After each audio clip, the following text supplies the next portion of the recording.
శ్రీగురుభ్యో నమ హరి ఓం జాతవేదసే సునవామ సోమ మర్రాతి యతో నిదహతి వేద సనుపరుషతి దుర్గాని విశ్వానావేవ సింధుంద్రితాగ్ని తామగ్నివర్ణం తపసా జ్వలంతీం వై రోచనీం కర్మఫలేశుష్టాం దుర్గాం దేవీగుం శరణమహం ప్రపద్యే. ఇంద్రకీలాద్రి దుర్గి మహాదేవమీశ్వరీ నమో నమః. మేషం నుంచి మొదలుకొని మీనరాశి వరకు కూడా రోజులు గడుస్తున్నా, సంవత్సరాలు గడుస్తున్నా మీరు అనుకున్నటువంటి పనులు అవ్వకపోవడానికి అసలు నువ్వు ఎంత కష్టపడుతున్నాను అంటే, నా అంత కష్టపడేవాడు వేరేవారు లేరు. నేను చాలా ఇబ్బందులతో అన్నీ అధిగమించుకుంటూ వస్తున్నాను. కానీ ఎంత శ్రమించినా ఆ ఫలితం పూర్తవ్వడం లేదు అనేటువంటి సమస్యలకి, ఎప్పటి నుంచో కలగా ఉండిపోయినటువంటి స్థిరాస్తులు కొనుగోలు చేయలేకపోతున్నానే, నా మీద జనాల యొక్క ఏడుపు ఎక్కువగా ఉంటోంది. అసలు నా జీవితం ఏమైనా మారుతుందా, మారదా? నాకంటూ గవర్నమెంట్ ఉద్యోగం వచ్చినా, ప్రైవేటు ఉద్యోగం వచ్చినా అది నిలబడుతుందా, నిలబడదా? ఒకవేళ వివాహయుక్తాలు చేసుకున్న తర్వాత సత్సంతానం అయ్యేటువంటి అవకాశం ఉంటుందా, ఉండదా? అసలు పూర్వీకుల యొక్క ఆస్తి మనం తినేటువంటి అధికారం ఉందా, లేదా? ఇలా ఎన్నిసార్లు ఎంతమంది జ్యోతిష్కుల దగ్గరికి వెళ్ళినా చెప్పిన తరువాత జరగడం లేదు. అదేవిధంగా ప్రతి ఉగాదికి కూడా గమనాలు మారిన తర్వాత నా జాతకంలో ఎన్నో ఇబ్బందులను ఎదుర్కొంటున్నాను. ఈ రోజున్న పరిస్థితి రేపటి పరిస్థితి కంటే దారుణంగా ఉంటుంది. అసలు రేపు అనే పదాన్ని తలుచుకుంటే భయం వేస్తోంది. ఇలా అనేకమైనటువంటి సమస్యలు చాలా మంది వద్ద మాలాంటి పురోహితుల్ని కానీ ఆస్ట్రాలజిస్టులను కానీ కలిసి అసలు నా జీవితంలో మంచి అనేటువంటిది ఉంటుందా, నా జీవితంలో నేను బాగుపడే అవకాశం ఉందా, నేను ఏదన్నా యాక్సిడెంట్ల నుంచి తప్పించుకోవడానికి, గండాల నుంచి తప్పించుకోవడానికి మార్గాలు ఉన్నాయా, నా పరిస్థితి ఏమిటి గురువు గారు అనేటువంటి అనేకమైనటువంటి మీ మనసులో ప్రశ్నలకి ఈ రోజున సమాధానం అనేటువంటిది చెప్పడం జరుగుతుంది. అసలు మేషం నుంచి మీనరాశి వరకు కూడా ఏ ఏ సంవత్సరంలో మీకు అదృష్టం కలిసి వచ్చేటువంటి అవకాశం, ఆకస్మికంగా పూర్వీకుల ఆస్తి కానివ్వండి, లేకపోతే మీరు ఎప్పుడో ఇన్వెస్ట్ చేసి మర్చిపోయిన ధనం మళ్ళా మీకు తిరిగి రావడం, లేదా ఒక ఇన్సూరెన్స్ చేయించారు, ఆ కాగితం కనబడలేదు, ఇన్సూరెన్స్ క్లెయిమ్ అయిపోయింది, మీరు ఇప్పుడు కష్టాల్లో ఉన్నారు, ఆ కాగితం మీకు మళ్ళీ ఎప్పుడు కనబడేటువంటి పరిస్థితి, విడిచిపెట్టినటువంటి బంధాలు, నేను తీసుకున్న డెసిషన్ కరెక్టా తప్పా? కొంతమందికి 2 ఉద్యోగాలు వస్తాయి. ఒక ఉద్యోగాన్ని ఓకే చేస్తారు, ఇంకొక ఉద్యోగాన్ని స్కిప్ చేస్తారు. ఈ ఉద్యోగం ప్రయాణం అవుతున్నప్పుడు మధ్యలోనే క్విట్ చేయవలసిన అవసరం వస్తుంది. అదే అనవసరంగా ఆ ఉద్యోగానికి వెళ్ళవలసిందే, నేను తీసుకున్న నిర్ణయం కరెక్టేనే కాదా, ఇప్పుడు నేను చదువుతున్న చదువు నా జీవితానికి ఉపయోగపడుతుందా, ఇలా అనేకమైనటువంటి వాటన్నిటికీ కూడా మనం చాలా క్షుప్తంగా క్లియర్ కట్గా ఏ రాశి వారికి ఏ సంవత్సరంలో ఎటువంటి అవకాశాలు లభిస్తున్నాయి అనే విషయాన్ని మనం వివరణగా తీసుకుందాం.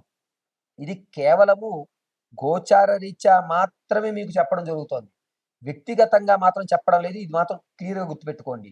మేషం నుంచి మీనం వరకు కూడా 2030 సంవత్సరం వరకు కూడా ఏ విధమైనటువంటి మార్పులు జరుగుతున్నాయి, మీకు ఎప్పుడు ఏ అవకాశాలు రాబోతున్నాయి అనే విషయాన్ని మనం క్లియర్ కట్గా మనం చూసుకుందాం. తులారాశి వారికి 2026 ఆగస్టు నుంచి ప్రారంభం చేసుకుని 2030 ఆగస్టు వరకు కూడా ఏ విధమైనటువంటి పరిస్థితులు ఏర్పడుతున్నాయనగా, 2026 ఆగస్టు 18వ తారీఖు నుంచి నవంబర్ 12వ తారీఖు మధ్యలో ఉద్యోగ ప్రాప్తి అనేటువంటిది ఏర్పడుతోంది. ఖచ్చితంగా చిన్నదో పెద్దదో ఏదో ఒక ఉద్యోగం అయితే ఖచ్చితంగా వస్తుంది. అయితే వీరు ఆర్థికంగా మాత్రం అభివృద్ధి చెందడానికి ఈ సంవత్సరంలో ఎక్కడ అవకాశాలు లేవు. ఆర్థికంగా అప్పుల బాధ కానీ, మీకంటూ వ్యాపారాల్లో ఇబ్బందులు కానీ, అప్పుల్లో ఇంకా కూరుకుపోతున్నాను, దీని నుంచి బయటపడేటువంటి మార్గాలు కానీ, ఇవన్నీ కూడా 2027 మార్చి 8వ తారీఖు నుంచి బయటపడడానికి మార్గాలు, మీకంటూ పర్వాలేదు ఒక రూపాయి నేను అప్పు తీర్చేయగలుగుతాను ఒక నమ్మకం అనేటువంటి 2027 మార్చి నుంచి మాత్రమే ఏర్పడుతుంది.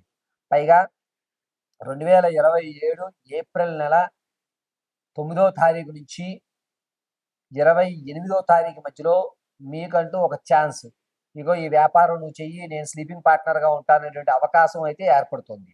ఇక అద్భుతంగా తాత ముత్తాతల నుంచి లభించేటువంటిది గానీ, ఏదన్నా ఆస్తి గానీ, మీరు అమ్ముదాం అనుకున్న భూమి వ్యవస్థలో గానీ, మీకంటూ ఒక రూపాయి లాభం నడాలి అనుకుంటే 2028 ఫిబ్రవరి 18వ తారీఖు తర్వాత మాత్రం అమ్మకాలు పెట్టండి.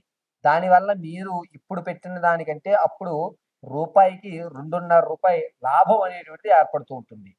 ఏ విషయాల్లో కొని వ్యవస్థలోనూ వివాహం అనేటువంటిది 2027 జూలై 19వ తారీఖు తర్వాతే మొదలుపెట్టండి. జూలై 19వ తారీఖు మధ్యలో మాత్రం ఎక్కడా కూడా వివాహ పొంతలు చూడొద్దు. 2027 జూలైలో మాత్రమే వివాహానికి అద్భుతంగా కలిసొస్తుంది. ఈలోగా మీరు ఎన్ని సంబంధాలు చూసినా, ఎంతవరకు వ్యవస్థలోకి వెళ్ళినా కూడా వచ్చేటువంటి సంబంధాన్ని 1కి 10 సార్లు ఆలోచించుకోండి. మోసపూరితమైనటువంటి సంబంధాలు, మిమ్మల్ని నమ్మించి మోసం చేసేటువంటి సంబంధాలు మాత్రమే గోచరిస్తున్నాయి. తులారాశి వారికి గురుడు, శుక్రుడు నీచయుక్తంలో నడుస్తూ ఉండడం వల్ల 2028లో ప్రమాదం అనేటువంటిది 2027 నవంబర్ నుంచి ప్రారంభం చేసుకుని 2028 ఫిబ్రవరి 28వ తారీఖు మధ్యలో ప్రమాదం జరుగుతోంది. అది కూడా ముఖ్యంగా పక్కటెముకలు కానీ, వెన్నునాడులు కానీ సర్జరీ జరిగేటువంటి అవకాశమే ఎక్కువగా గోచరిస్తోంది. ఇదే సంవత్సరంలో 2027 ఫిబ్రవరి 8వ తారీఖు నుంచి 2027 ఫిబ్రవరి 27వ తారీఖు నుంచి ఏప్రిల్ 3వ తారీఖు మధ్యలో గొంతుకు సంబంధించి కానీ లేదా హార్ట్కి సంబంధించి కానీ ఇబ్బందులు అనేటువంటివి తులారాశి వారు చూస్తున్నారు.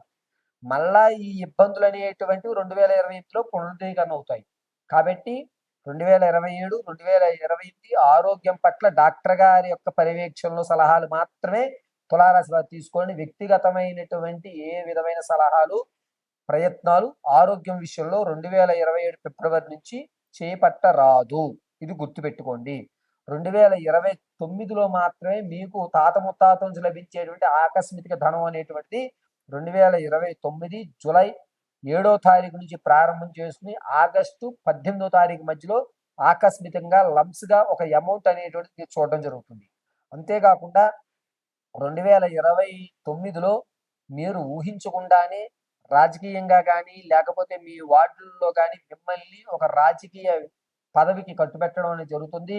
మీ విలువను తెలుసుకుని అబ్బా ఇతను లేకపోతే మనం ఏమి చేయలేము, ఇతనే మనల్ని అందరూ రక్షిస్తూ ఉంటాడు అని మీ విలువ అనేటువంటిది 2029 జూలై 27వ తారీఖు నుంచి మీ విలువను జనాలందరూ గుర్తించడం జరుగుతూ ఉంటుంది.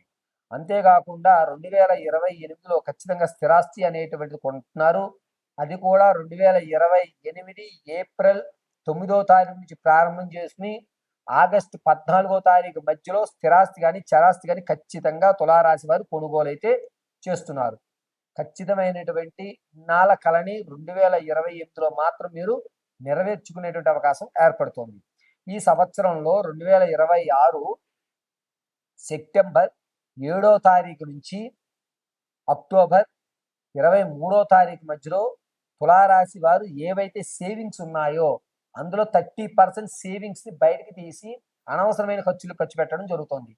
ధనం ముఖ్యం కాదు, ముందు మనం ఆనందంగా ఉండాలని కుటుంబాన్ని టూర్లకు తీసుకెళ్ళమనో లేకపోతే వేరే వాళ్ళకి అప్పు ఇవ్వడానికనో మీ దగ్గర ఉన్న సేవింగ్స్ మొత్తం ఖర్చు పెట్టేటువంటి అవకాశం 30% ఈ సంవత్సరంలో కనబడుతుంది. కాబట్టి సేవింగ్స్ ఖర్చు పెట్టుకునేటప్పుడు అది అవసరమా కాదా అని ఒక నిర్ణయం తీసుకుని భార్యాభర్తలు లేదా మీ తల్లిదండ్రులు లేదా మీ అక్కచెల్లెలతోటి ఒకసారి సంప్రదించుకుని ఆ సేవింగ్స్ ఖర్చు పెట్టడం ఉత్తమమైనటువంటి విషయం.